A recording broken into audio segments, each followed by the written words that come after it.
All right, so there is so much happening right now in technology, and so much of it is applicable to sports.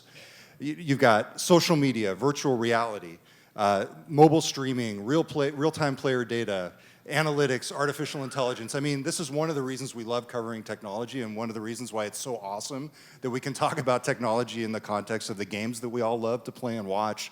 So as the three of you think about technology and the landscape that's out there, where do you see the biggest transformation in the next few years? What's the biggest potential? Can you pick a specific thing and talk about what will change the most, what concerns you, and what excites you? Jim, you want to take a crack at this from the Brooks perspective? Just a small question. Yes. That was a very small question. This is sort of the fundamental question of the day. Well, the context for us is technology is impacting every part of my business. There's just no question about it. You start at the consumer level, shopping behavior tsunami, mobile powered, and it is just beginning. The iPhone, I think, came out in 2009. It's just 07, thank you.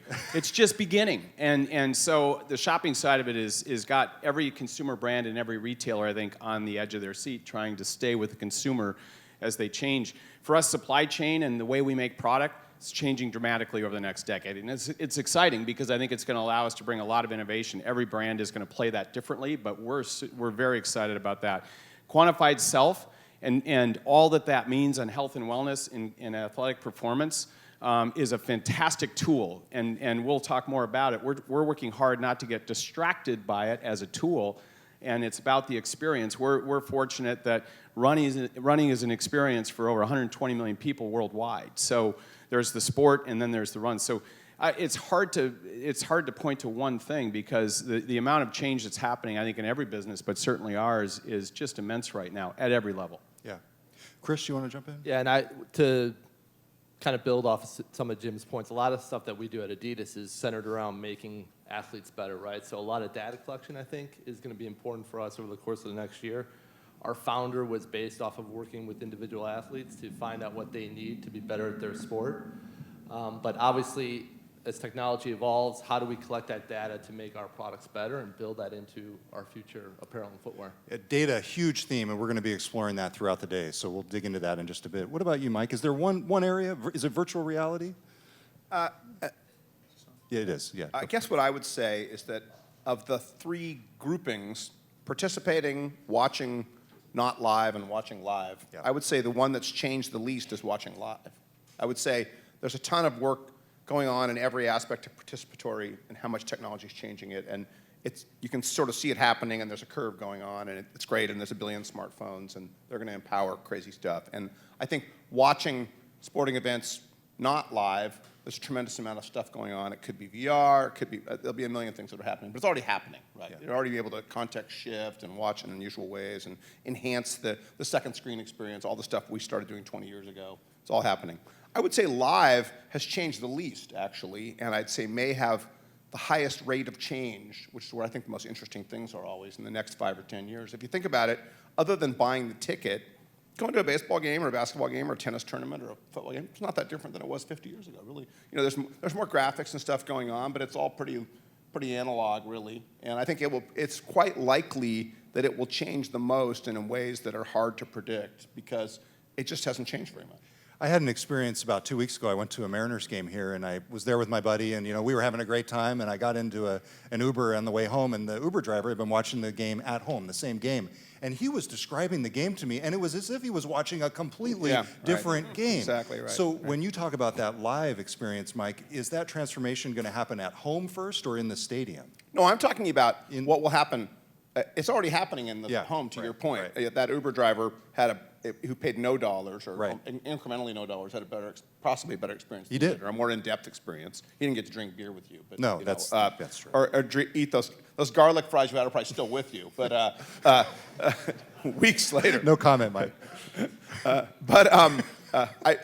My wife, on one of our first dates ever, we went to a Mariners game, and she got those garlic fries at Kid Valley, and I warned her. I was like, do not get those. And it almost killed her, days later. They were just certs, Eclipse gum, scope, New nothing. technologies. Oh my God. But no, so seriously, I do think that the experience, You know, if you count the number of unique experiences of people in the U.S. attending a sporting event, it is in the hundreds of millions, right? If you count all major sports, you know, tennis tournaments, pro baseball, pro basketball, college sports, et cetera, football.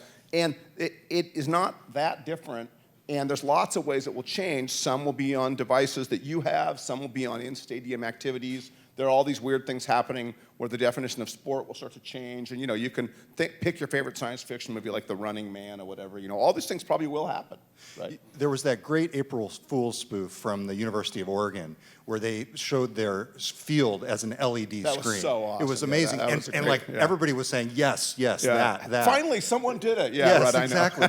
Is there the potential to use the same kind of augmented reality, you know, visual displays on the field to give you that experience in the stadium that you have at home now because of the TV? Could that happen? Do either of you see this coming? Well, we're focused on the participant side. You know, our whole mission is to get people moving, and you know, the short story there is there's an inactivity epidemic. We've got John Parker here from the Sports and Fitness Industry Association, 18-20% of GDP in healthcare costs, and so we're trying to get people moving, real reality.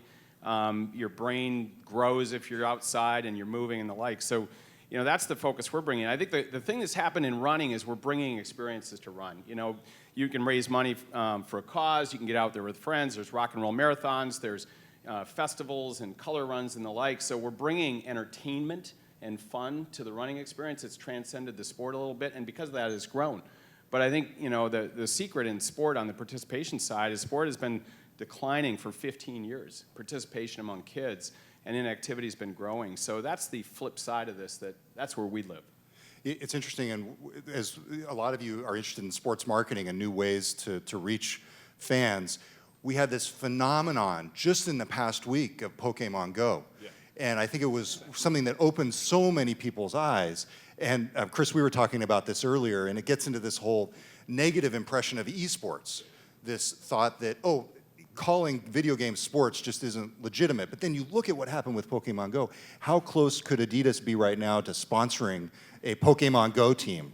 Could that ever happen? I don't know if we'll go Pokemon, but maybe, I think that's obviously will be an evolution, right? And there'll be a sports version of that eventually. I'm sure some of you in the room will help create that. And that's where, you know, to Jim's point, being active and stuff of that nature is important to us. At the end of the day, we're in the business to sell footwear, so we need people being active. You know, we looked at esports for a long time, and the great athletes, actually, the number of videos and training regimens on resumes I get from esports participants is amazing. But I think that is something that is the next cusp. And you look at the amount of not only eyeballs that are watching that, but participation.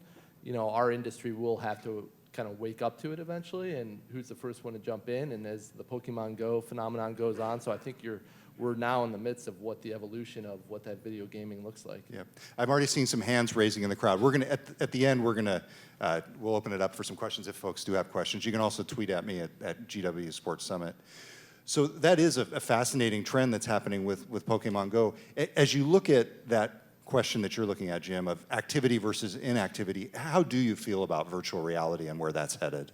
We're into real reality. You know, the gamification's awesome, right? And we're seeing it already. Some of you may have used, there's 30, 40, 50 apps out there. I've got them all, but I use Strava. And Strava's got ranking, and it's more for glass-chewing, achievement-oriented competitors on the bike or on the run.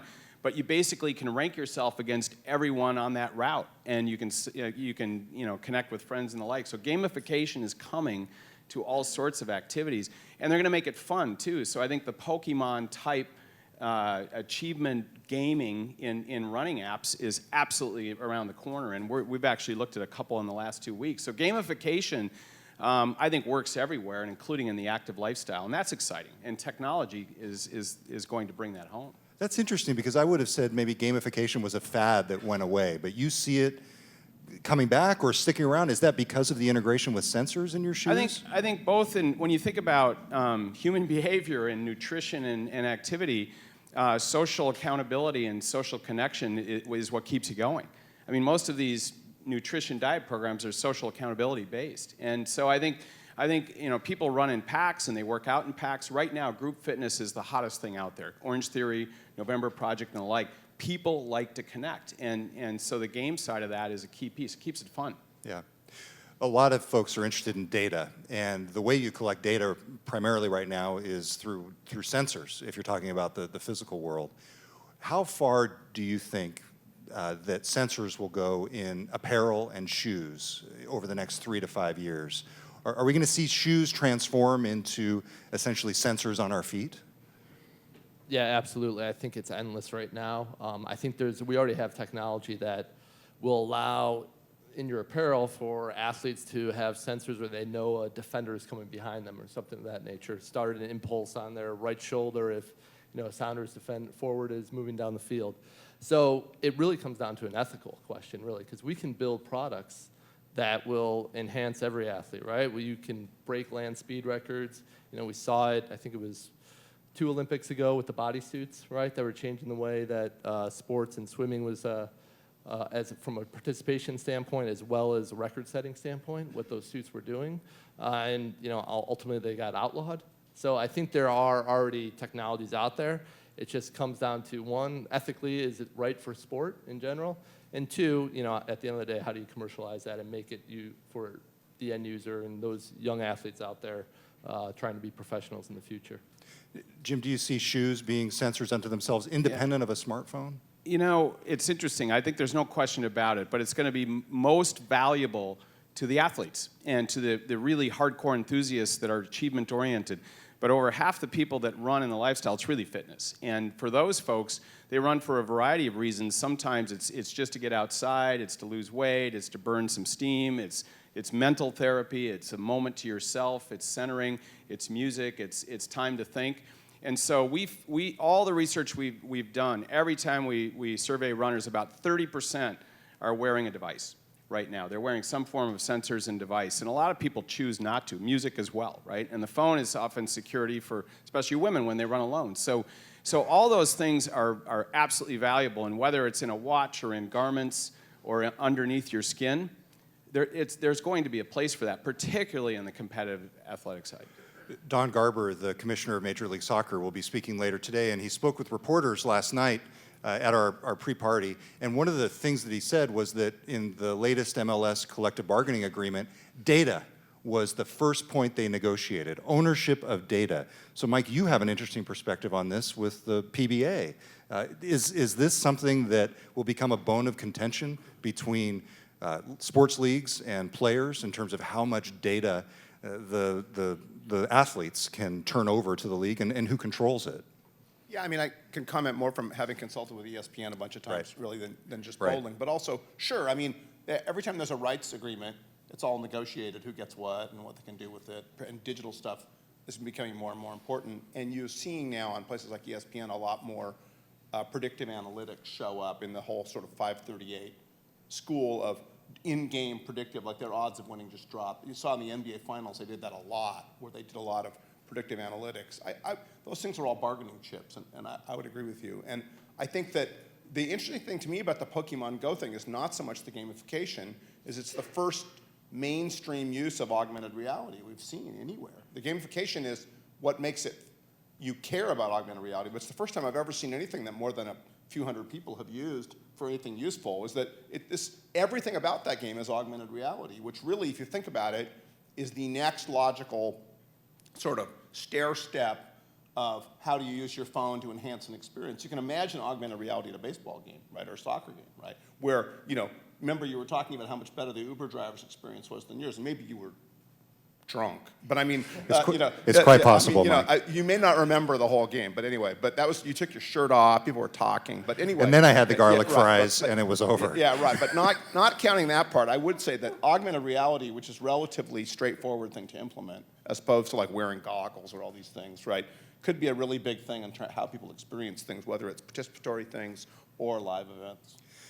Go ahead, please. And I was going to say to echo some of what you talked about with Commissioner Garber. I think what will happen eventually in professional leagues, if you're an athlete, you don't want all your vital stats showing up during the ESPN broadcast. That's exactly right. But how do you use the measurements and the tools that are coming through the pieces that we put in footwear or whatever it may be to show the speed of that athlete? MLB BAM does some great stuff right now with their StatCast of how quickly a center fielder runs down a fly ball or something like that. Those are things that will enhance the at-home experience for the individual, and then ultimately, obviously, in the stadium.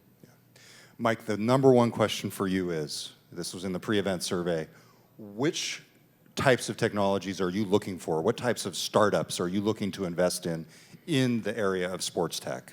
Ones that will make me a lot of money. Quickly. So my dollars per hour are high, or my dollars per hour are div 0. Yeah, those are the ones I always look for. No, seriously, I mean, I do think that, like I said, to me, the highest rate of change of the three broad areas is going to be in how people experience sports in situ in a place like this. I think that the province of collecting data to enhance your performance is going to be, the big guys who already have all the sockets. If you sell a lot of shoes, you have an advantage, right? Because that's a built-in socket versus trying to get somebody to buy something else from you, right? Or if you sell a lot of apparel. So the big guys are going to either swallow up little guys or do it themselves if they have good R&D.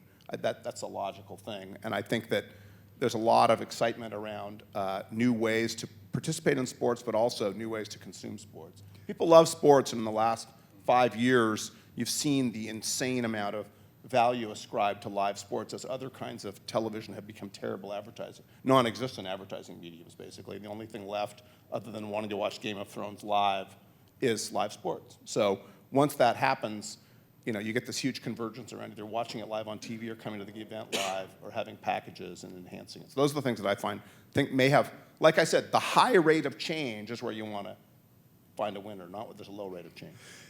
There's such a potential, though, for technology to distract from the experience as well. I mean, I can imagine people sitting here in Safeco with, a bunch of virtual reality headsets on. But they do look around. Nobody's watching the game. They're all texting each other. Right, exactly. It's already happening. So can it's we not move? going to get worse. Yeah, that's right. Yeah. I'm hammered. Get me out of here. Were you sitting behind me that night? It's actually an intervention. We just didn't want to tell you. Right. We all love you. Yeah, right. So is there a way to move beyond that? Like even with the smartphone, I think one of the lines is, this is not the future, the end point of evolution. This look. I mean, is there a way to move beyond? Well, so the neat thing about augmented reality is that you have to go like this, right? Yeah. That's the interesting thing. So it's actually different than looking at a text, right? That's one of the things that's sort of clever about augmented reality.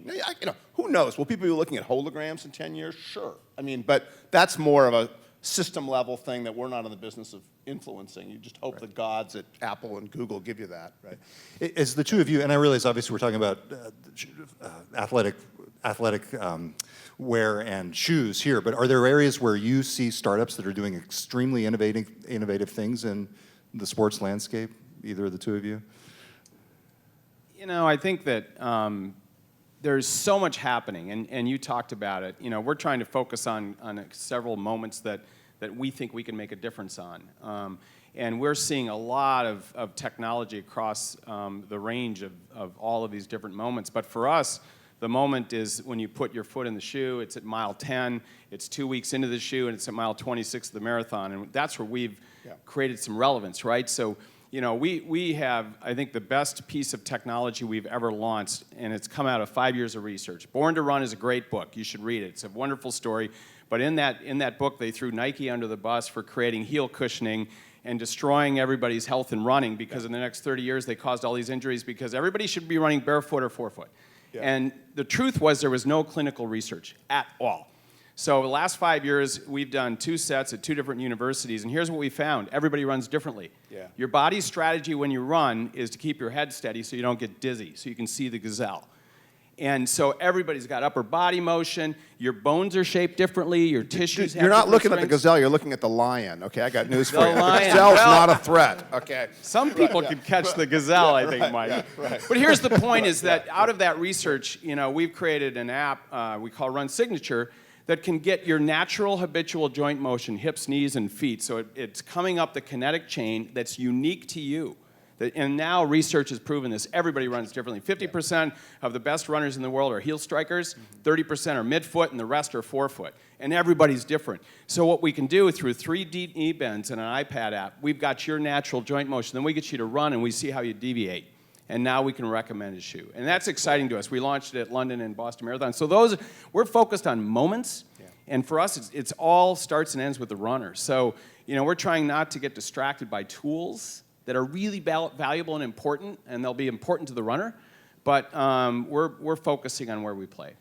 Yeah, and what that ultimately leads to is we'll build shoes for every individual, right? So as soon as you have all that data points and we go through our testing with an individual consumer in a retail shop, you'll go upstairs, they'll start fitting you for a shoe. 3-4 hours later, you'll come back and pick up that piece of footwear or apparel in some instances and walk home with it. So customization is probably the future in our industry. Tailored product to the individual. Is there a day not far off when that moment happens at home with a home 3D printer that you're using a template that you purchased from Adidas or Brooks? Is that possible? Next year, right, Yeah. Chris? Yeah, we announced something earlier this year, so hopefully there'll be some further announcements towards the end of this year about 3D printing and bringing that customization. And obviously, as we collect consumers' stats, you're going to always be able to order shoes online or whatever that next means or medium is. Yeah, and I think it's a big market, and that's why we all exist, right? It's a big market, and people have unique needs, and artificial comfort, will that exist? We're really in the comfort business, and comfort is a umbrella for injury prevention and performance and lots of other things. So, I think it's a big market out there, and I think a great shoe is not easy to do. For each person, and so I think it'll be a while before millions and millions of people are in 3D printed shoes, but it's definitely coming. Let's talk about social networks here. We've obviously been focusing 3-5 years out with some of this conversation so far, but one of the most engaging ways that we all track sports right now is through social networks. If you were to place a bet on one social network to be the dominant player in sports, you just had Twitter that signed their deal with the NFL for Thursday night streaming. Facebook and Snapchat, obviously, all these social networks have an interest in engaging with the sports fan. Is there one social network that you would place a bet on to be the dominant in sports? Mike, you probably have a bet here. Facebook. Facebook. No matter what the question, the answer is Facebook. Yeah. And why Too is big, it? too good. They do everything. They do well. Facebook Live. Snapchat is a very addictive service. Twitter is CPM. Twitter's a dead dog. So I love Snapchat. Don't get me wrong, and it is very compelling. And young people love Snapchat. But Facebook is everywhere, and there is no one who isn't on Facebook. It's basically a requirement at this point in people's lives. The first time I ever saw him speak, he said he was building the social operating system. Mark Zuckerberg. And that's what he did.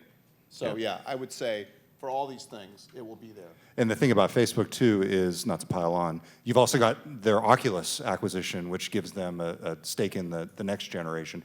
But please disagree. Tell me it's Twitter or Snapchat. I agree, and I think ultimately what that does is how do networks combat what Facebook can do, right? We talked about, and that's obviously what's fueling a lot of the major sports is those dollars that the networks are willing to pay to broadcast those games, and how does that phenomenon take shape, even as Twitter goes in with their relationship with the NFL? I mean, it's going to be an interesting next 5 to 10 years on how involved that online viewing streaming comes into play. I think I can't pick the winner, but it's certainly Instagram, Twitter, Facebook, and Snapchat right now. 50% of all runners that run an event share it on social media. So, which one wins, I don't know, but boy, is it important. Yeah, it's amazing. As you're talking about sports marketing, obviously data is key in any form of marketing. Are sports fans more willing to give up personal data, privacy, for the promise of a better experience because of their affinity for the teams that they follow? And because of that, is there the potential for sports marketing to really lead the way and become the standard bearer for how brands can interact with their customers? Is that, I mean, that's my theory, obviously, as I'm posing the question. Shoot me down or tell me I'm full of it. I'm not sure we're the best company to answer that question. We've seen very little limitation on people's willingness to share their data. Really? We just haven't seen, and maybe we're not seeing the people that are closing the door on it. But Edward Snowden is not wearing Brooks. The willingness of people to they're signing up for a race and they just put all of their data into the race registration and they're putting a credit card down. So once they do that, they're part of that community. They're part of that running community. There's so many sub-communities in running, and there always will be. I think that's what people are opting into. But I think that's in part because they have a real passion for what they're doing as represented by your brand. Absolutely, it's full of communities. And Super Jock and Jill is a community. Amazon's going to be a community. Rock and Roll Marathon's a community. Nike Plus is a community. There's multiple communities in our space. So what do you do with that data? We connect with people. I mean, that's our goal, and many of them become passionate and loyal, but we're trying to connect and express our brand. Running and running gear is self-expression, right? So people want to connect with that. It says something about, whatever you're wearing today says something about you. You made a choice. You shopped somewhere, you bought it. Whatever you're wearing today is self-expression, and that's true in running as well. Yeah. What about, how does that apply to Adidas, the data, marketing, personal information, and connecting with your customers? Yeah, and it is difficult. People don't want to give up their personal information, but we'll use that to build better products, right? And being able to categorize how long or how many miles a certain tread works on a shoe or something of that nature, those are all important entities for us to go back, and then as we develop products for the future, take that feedback. I think a big play into that too is going to be nutrition over time. I mean, that's the next kind of frontier for making athletes better, right? We talked a little bit about it, but nutrition also is going to play a big role in what the future of sports looks like. Yeah. We're talking a lot about the marquee sports today, a lot of them, but I gotta, actually this is a horrible way to phrase that question, but anyway, I gotta ask about bowling. What do you want to know? Are you seeing data analytics? Are you seeing bowlers analyze their swing? Sure. Give us a sense for the state of technology in the PBA. Well, so I don't want to spend too much time on this, but so Come pro on. bowling's different than going bowling to get drunk, right? Yes. So it turns out those guys are so good that I don't mean to harp on your drinking, Todd. I'm sorry. Right? How are the fries? Yeah, right. But so a pro bowler is so good that if you took him to a bowling alley, he'd probably bowl 300 within like an hour once he figured the lane out. It's that easy for him. So what they do in professional bowling tournaments is they put these oil patterns on to trick them that are kind of like minefields of oil, and there's a bunch of different patterns we use. And it used to be hard to convey that to the viewer on TV because we're on ESPN. And then we started painting the oil blue, so now you can see the oil on TV, which is super cool because that's the only way to prevent them from bowling 300. They're that good, right? And we measure, on air, we measure speed and rotations per minute and all that stuff and release point. And it is complicated. A bowling ball is the same weight as a shot put, those of you who ran track and field. And you're throwing it, literally 1,000 times each week. So you can imagine, it's not easy, right? Yeah. But yeah, in every sport, you have the same basic thing going on. You have it's no different than trying to hit a fastball, right? You have in-game metrics, or how many feet Roger Federer covered back and forth and up and back, and how many forehand winners he hit, and how many backhand errors he made. It's true in every sport. The real-time data is super useful for both the fan and the athlete, and that's why I think augmented reality will be really cool to enhance people's experiences in all these sports. Okay. Yeah. Any thoughts on how runners are using data right so far in terms of analyzing their own running style and where that is in the evolution? Like, where do you see it going in 3 to 5 years? I think it's all over running. People sign up for their first half marathon, they enter a training program digitally, right? And there's 100 of them online. And now they're on a program, maybe they're doing it with their friends. Same with the marathon and the like, they're training to do something they've never done before. So I think there's a ton of programs that are data-based and data tracking. One of the things that's come across our radar, and if I've seen it, probably everybody in this room is maybe invested in it, but DNA-based healthcare is on the way, right? Airvale is a local company, but we've had other companies come our way. We're all going to sequence our DNA, and we're going to choose who we give it to. And we're probably going to give it to our doctor, right? But you're probably going to give it to your nutritionist because your optimal diet is unique to you, whether you're just trying to stay healthy or you're trying to perform better. And in addition to that, your athletic performance is driven by DNA markers at the core, strengths and maybe some weaknesses, including your propensity to be injured and your ability to recover. So talk about exciting. I mean, and I think it's going to take coaching to a whole new level. So it's not just sensing your activity. It's starting with who you are and putting regimens around training and injury recovery and nutrition that are unique to you. And you get to share it with who you want. You mentioned this briefly, people might have missed it. There's a company called Aravale locally led by the genomics pioneer Lee Hood. They've been doing personal genomics, so the idea is you go in quarterly and you work with a coach. They analyze your genetics and they tell you, like, hey, don't eat that sushi because... It's really cheap, too. You must be part of one of the people paying the thousands. Someone in my family is paying, but not me. Yeah, it's not cheap. Yeah, it's really a great deal. You've been working with them at Brooks. We were in their beta. We had probably 30 people through it, and I went through it personally. But I think what's coming is it's going to be cheap. You know, you're going to for less than $100, you're going to be able to have your genome mapped and decide who you share it with. That's pretty cool. Well, and you can imagine that if you got the genomes matched, you could breed people and create like a race of people with blonde hair. Wait, sorry. Yeah, right. That'd be really cool. Yeah. I'm talking about self-management, Mike. I'm just talking about self-management. Yeah. In a more practical way, it does actually raise some ethical questions. That's my point. Yes. Yeah. Thank you. Thank you, Ava. Let's go back in the bunker. Yeah, right. Who owns that data? If I get Duffy in this bunker.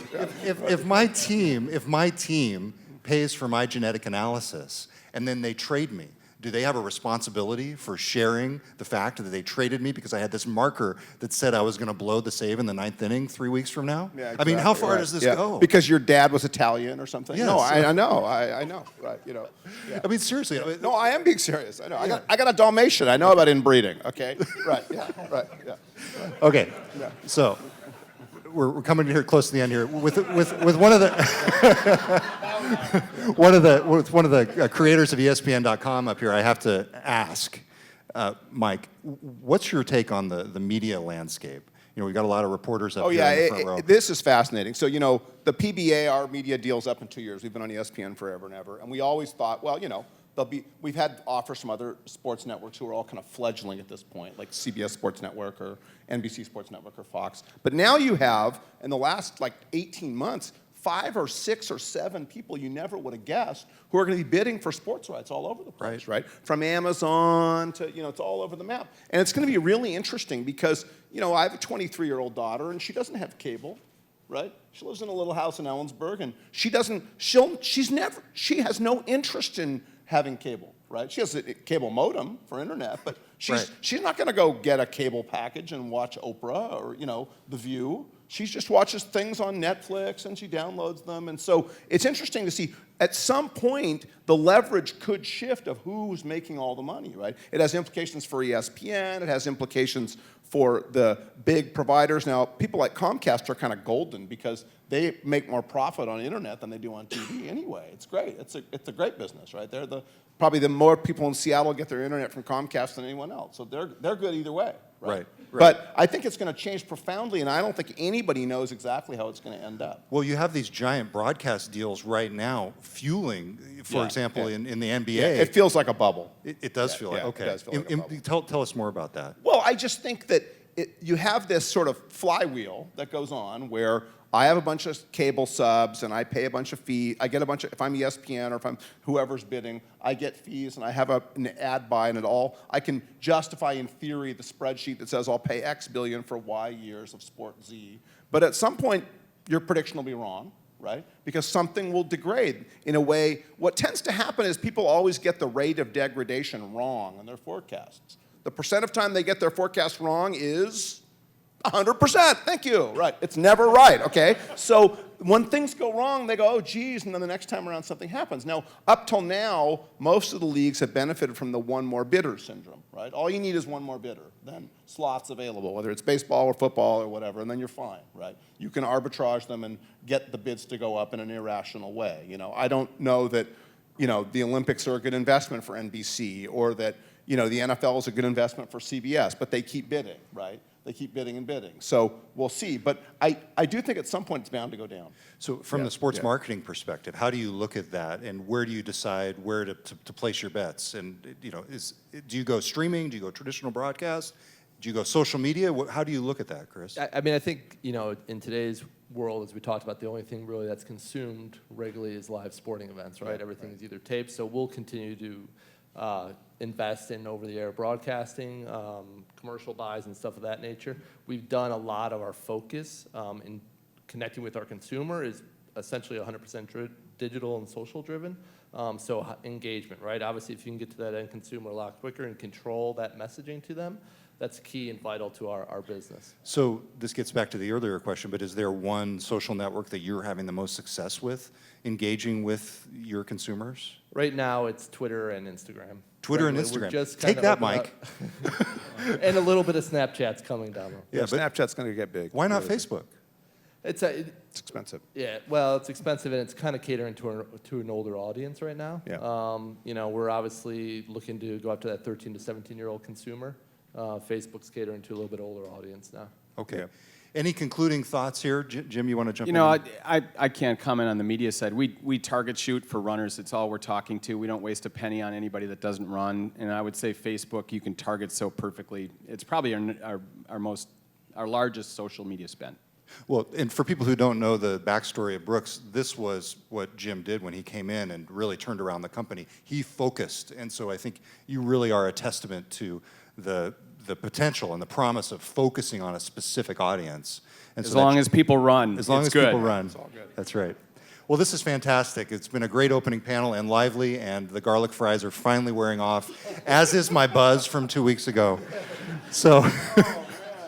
So, Mike, Jim, and Chris, He was buzzed. thank you very much. And let's give them a big round of applause.